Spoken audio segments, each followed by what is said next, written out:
আমাদের মধু আমাদের জন্য খুব টেস্টি টেস্টি চাউমিন বানাচ্ছে।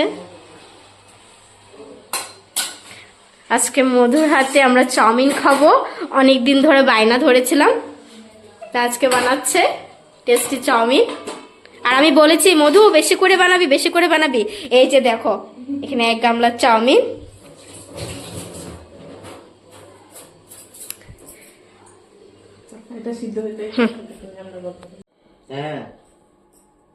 তারপর এসে আমরা হলে বসলাম, পিসি ওইখানে বসে আমাদের সাথে গল্প করছে, মধু আমি দেবাশিস আমরা লুকিয়ে লুকিয়ে আজকে ঢুকে বসেছিলাম ওদের বাড়িতে। এই যে মধু রান্না করা হয়ে গেছে, মেয়েকে চাউমিন বানানো হয়ে গেছে। তো সুমিতা আসতে পারেনি, সুমিতা অনেকটা শরীর অনেকটাই অসুস্থ।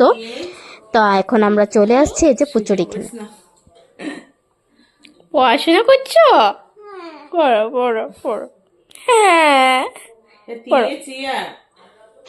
বেচারি দেখো সুমিতা পুশিকেট আমাদেরকে ভিডিও কল করছে, ভিডিও কল করে দেখছে। ও তো আসতে পারেনি, শরীর একদম ভালো ছিল না। তারপরে এই যে দেখো এখানে বদমাশি।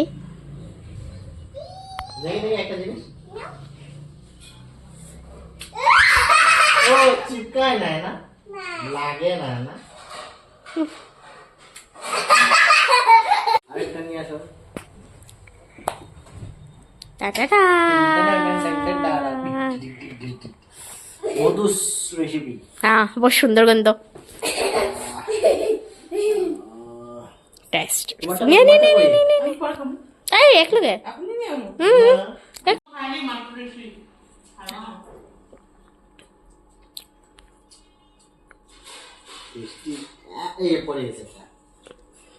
একবার খায় না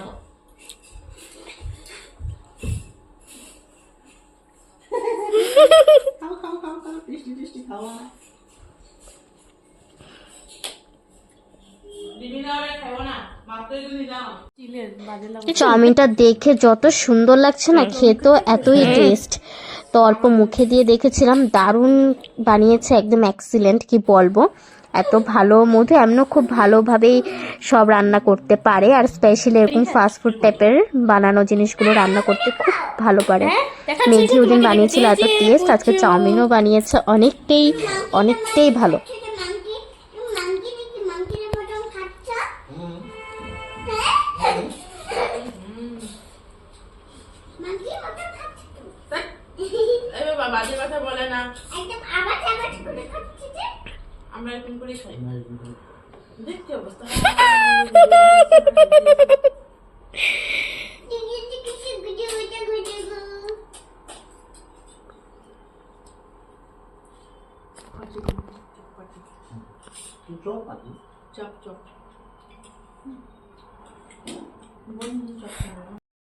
ওদের দুজনের গোপনীয় গল্পটা দেখলে, ওরা একসাথে থাকলে আমাকে ভুলেই যায়।